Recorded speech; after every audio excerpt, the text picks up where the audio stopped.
Hey guys, how's it going? Hope you're doing well. My name is Crown, and today I'm going to read you some very interesting stories that I hope that you're gonna love. And now, without further ado, let's go!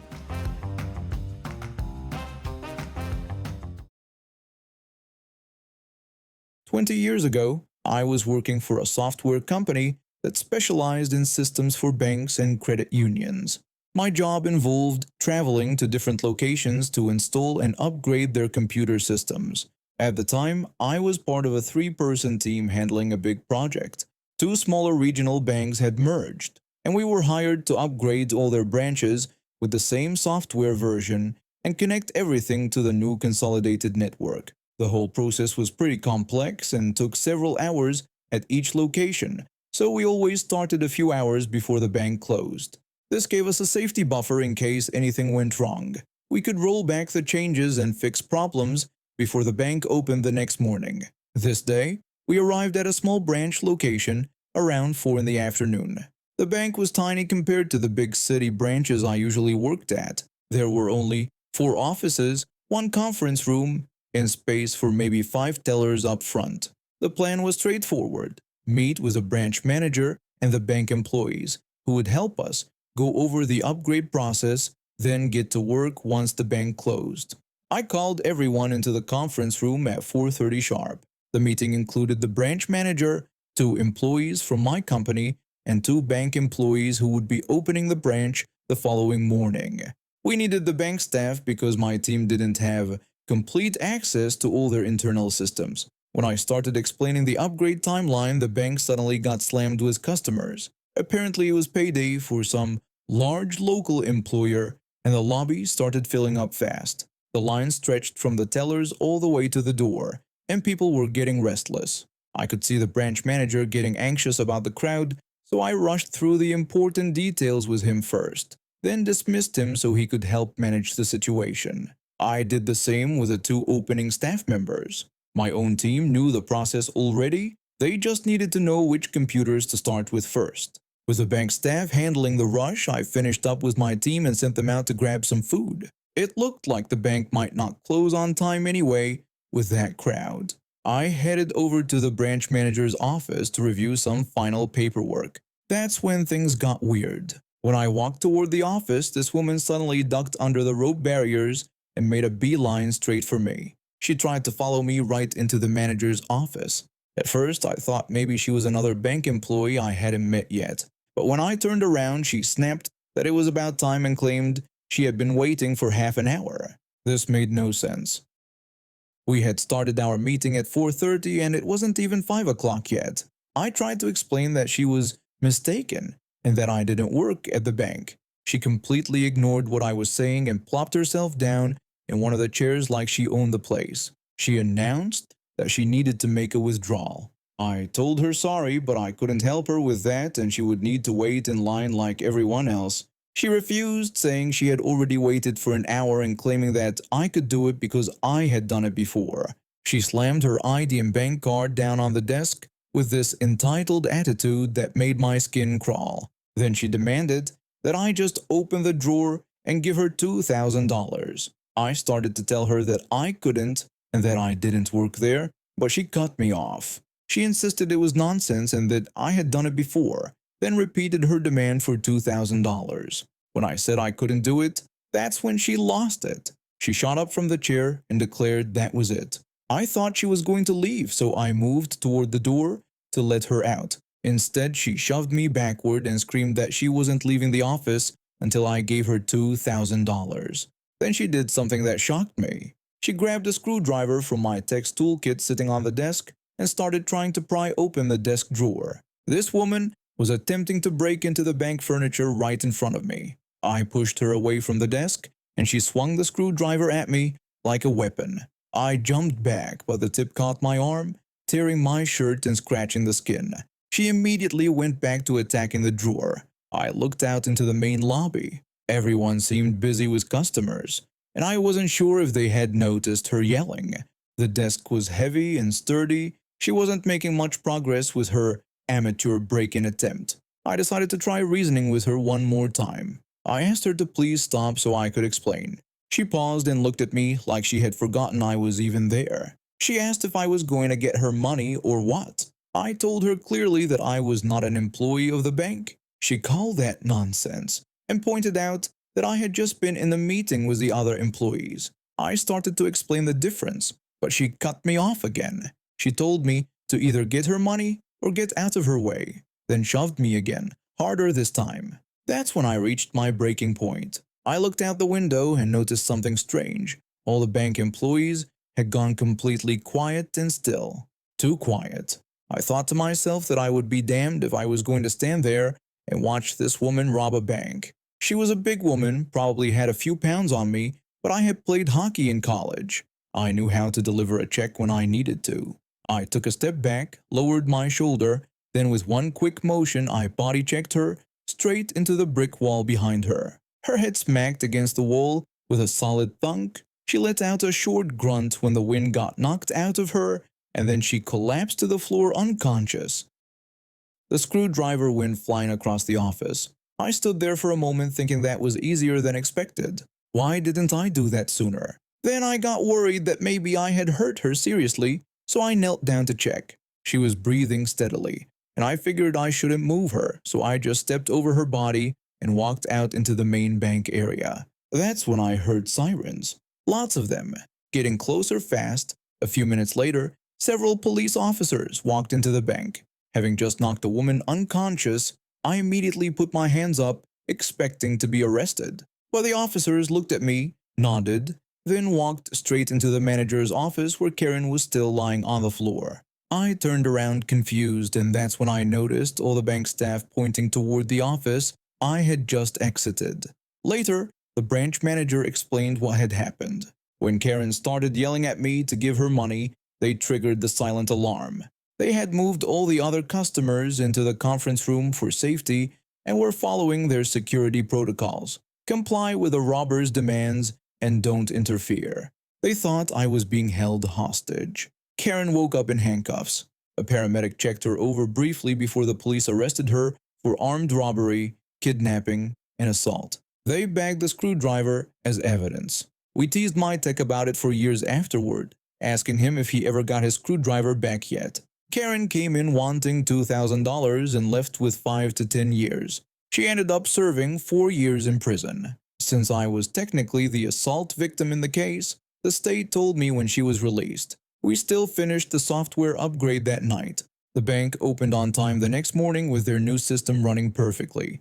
Just another day at the office, except for the attempted bank robbery.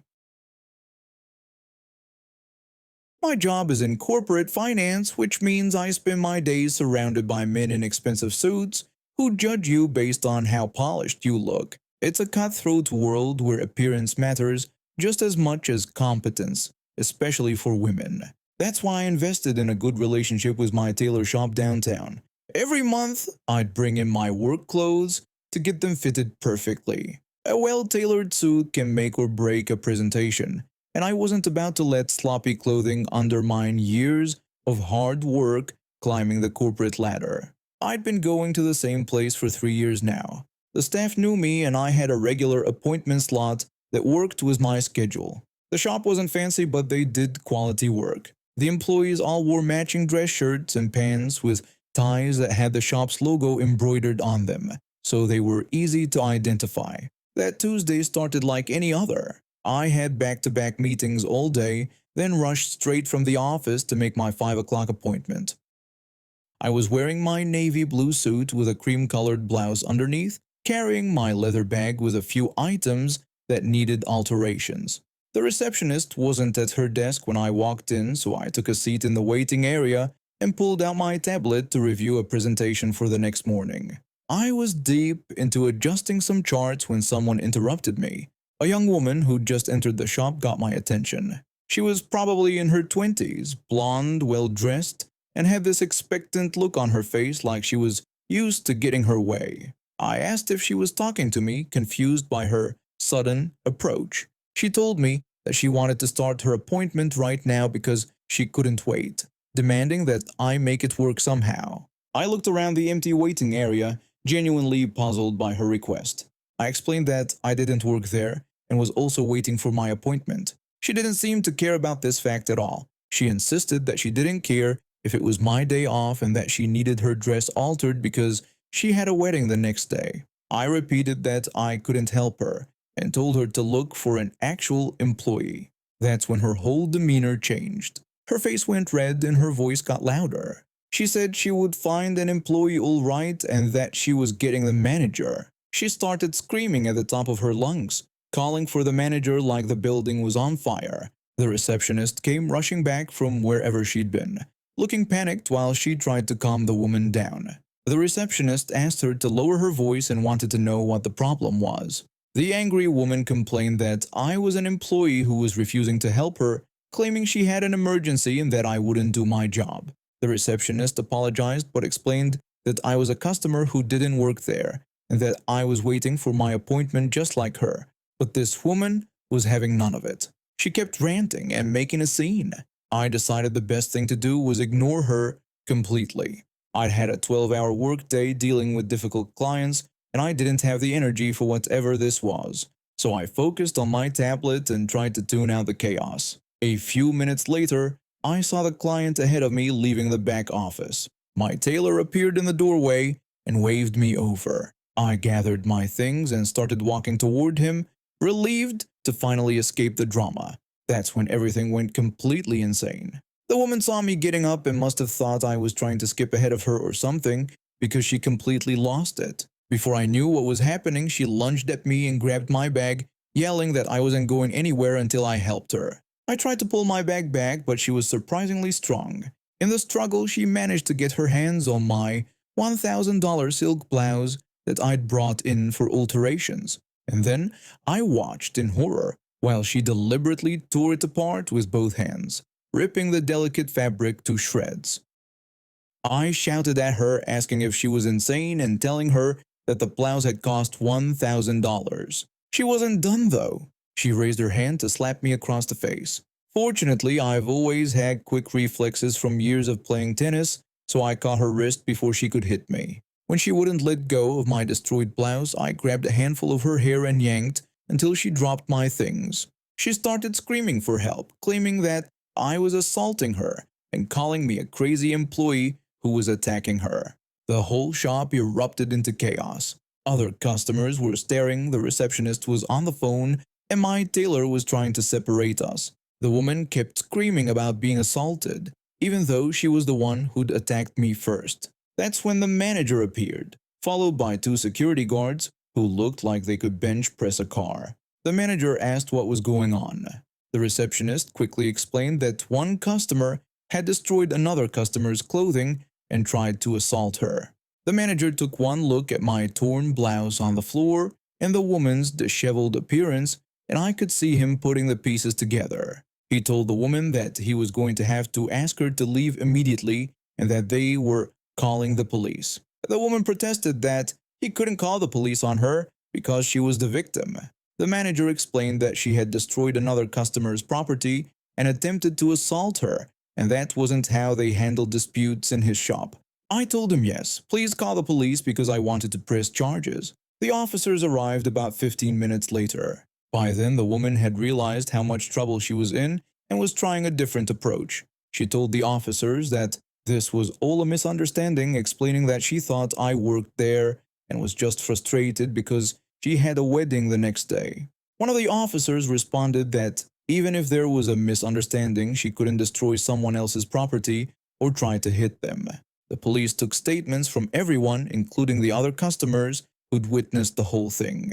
The security cameras had caught everything too, so there was no question about what had happened. In the end, she was charged with attempted theft, assault, and destruction of property. The judge ordered her to pay me back for the blouse, plus court costs. The manager was so embarrassed about the whole incident that he offered to alter my entire wardrobe for free for the next 6 months. The woman's wedding dress situation turned out to be fake anyway. I heard from the receptionist later that she never even had an appointment that day. She just walked in demanding immediate service for an event that may not have even existed. Being 14 in the 90s was rough for someone like me. I had been dealing with bullies since elementary school. Back then, nobody really talked about bullying the way they do now. Teachers just told you to ignore it and walk away. My parents said the same thing, just try to get along, don't fight back, be the bigger person. I was basically a walking target. I was tiny, barely 5 feet tall, and weighed only 68 pounds. I had these huge glasses that made my eyes look enormous, and I barely spoke to anyone. On top of all that, I had what they called back then Asperger's syndrome, which was considered part of the autism spectrum. I might as well have worn a sign that said, "Please bully me." The harassment was constant and brutal. They would break my pencils and poke me with the sharp pieces. They stole my lunch and ate it right in front of me while I watched. Hungry. My textbooks and the novels I loved reading were ripped apart for their entertainment. One time, they even threw my shoes into a pond that had alligators in it, so I had to walk home barefoot. My parents knew things were bad. They let me take martial arts classes, thinking it might boost my confidence, but they made me promise over and over never to fight. Just defend yourself if you absolutely have to, they said, but never start anything. My grandfather had different advice though. He pulled me aside one day and told me something I'll never forget. He said I shouldn't start any fights, but if someone else started one with me, I should make sure to finish it. But I was a good girl back then, so I listened to my parents and teachers. I tried to follow the rules. It didn't help at all. By high school, I was completely numb to most of it. The shoving, the name-calling, the constant harassment, I just shut down emotionally. A few friends tried to help me, but they often became targets too. Some of them even had to transfer schools when things got too bad for them. The teachers were useless. They stayed in their classrooms and never saw what happened in the hallways. When I tried to report things, they'd just say kids will be kids, or tell me to try harder to fit in. The day everything changed started like any other. I was at my locker trying to organize my books when one of the worst bullies decided to have some fun. This guy was easily twice my size and had been tormenting me for months. He came up behind me and started shoving me toward my open locker, making jokes about whether I was really small enough to fit inside. He was trying to fold me up and stuff me inside like I was some kind of doll. I was struggling to get away when my friend saw what was happening. She ran over and yelled at him to stop it and leave me alone, but he just shoved her hard. She fell backward and hit the ground. Then he grabbed her arm and raised his hand like he was going to slap her. That's when something inside me broke. I'd been numb for so long, just taking whatever they dished out. But seeing him about to hit my friend, the one person who actually stood up for me, made something snap. All that rage I've been bottling up for years suddenly exploded. I spun around and kicked him as hard as I could in the ribs. He wasn't expecting it at all. The quiet little girl who never fought back had just attacked him. He doubled over and fell to the side, coughing and gasping. When he turned to look at me, I grabbed his shirt with one hand and slammed my other fist straight into his nose. I felt it break under my knuckles and heard him make this horrible sobbing sound. But I didn't stop. I couldn't stop. Years of pent-up anger and humiliation came pouring out all at once. I kept punching him, over and over. I wasn't thinking anymore, wasn't planning where to hit. I just wanted to hurt him the way he'd hurt me for so long.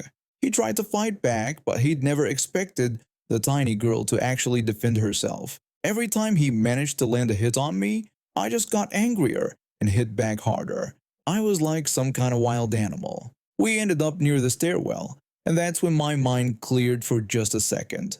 I was still furious, but suddenly I could think again, and what I thought was that I wanted to kill him. I actually wanted this person dead. The next time he swung at me, I ducked in close and drove my elbow into his ribs, knocking all the air out of his lungs. Then I shoved him as hard as I could. When I did it, my anger disappeared and fear took its place. He went tumbling down the stairs, hitting other students on his way down. The sound of him bouncing off the concrete steps was horrible. When he finally stopped rolling, he wasn't moving. For a few seconds, I thought I'd actually killed him. My hands were shaking and I could taste blood in my mouth from where he'd hit me. But then he started moaning. He was alive but clearly hurt badly. His nose was definitely broken and bleeding everywhere. His arm was bent at a weird angle, and he was holding his shoulder funny. My friend told everyone what really happened, how he'd been trying to stuff me in my locker and then went after her. That probably saved me from getting expelled. Instead, I just got suspended. The bully got suspended too right after they took him to the hospital. The aftermath wasn't fun. My parents were furious with me when they found out. They grounded me for 3 months and gave me lecture after lecture about how disappointed they were. They kept saying this wasn't how they raised me to handle problems and that violence was never the answer. But my grandfather had a different reaction. He pulled me aside when my parents weren't looking and told me that the only way to make a brat like that stop bothering you is to make the result bad enough for him to stay in line. He said the bully wouldn't bother me again. When we both came back to school, the difference was obvious. The bully had a cast on his broken arm, a sling for his broken collarbone, and his nose was still swollen and purple. He looked like a raccoon. But more importantly, he never came near me again. Neither did most of the other bullies. Word had gotten around that the quiet little girl wasn't as helpless as she looked. For the rest of high school, the hallways were a lot quieter for me. I could walk to my classes without constantly looking over my shoulder. I could eat my lunch in peace. My books stayed in one piece. I won't pretend I'm proud of what I did. Sending someone down the stairs could have killed him, and I knew that when I pushed him. But after years of being everyone's favorite target, after watching my friends get hurt for trying to help me, something had to give. And now we have reached the end of today's stories.